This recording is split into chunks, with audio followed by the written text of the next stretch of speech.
We are covering one of the most important interaction strategies for the CDA exam, serve and return.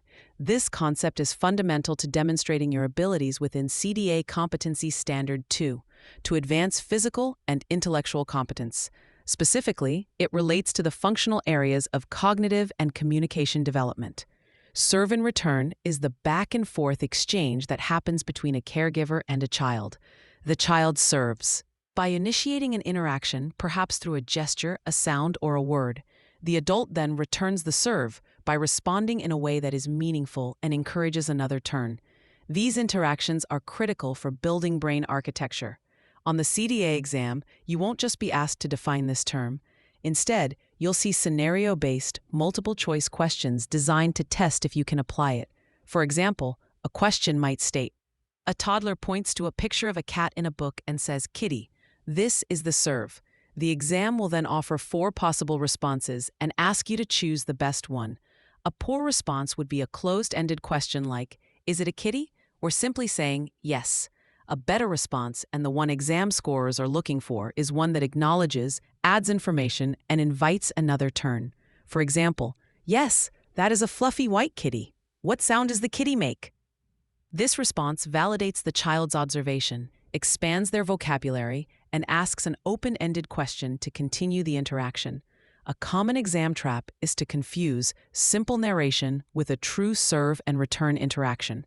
Narrating your own actions, like saying, "I am pouring your milk," is a good practice for language exposure, but it is not serve and return unless it is in response to a child's initiation.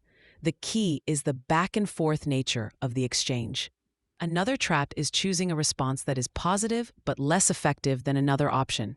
The exam wants the best practice. Always look for the option that uses open-ended questions, like those starting with what, how, or why, over closed-ended questions that can be answered with a simple yes or no. Wait time is also a critical component. After you return the serve by asking a question, you must give the child time to process and respond. A great exam tip is to mentally count to 5 before speaking again. An exam question might describe a caregiver who asks questions rapidly without pausing, which would be an incorrect application of the strategy.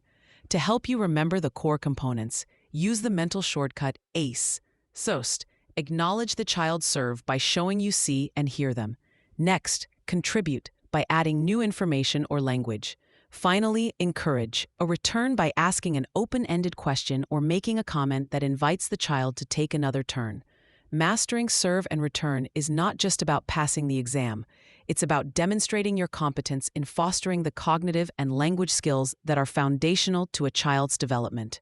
For free practice questions, AI-powered explanations, and more exam prep tools, visit openexamprep.com. That's openexamprep, all one word, .com.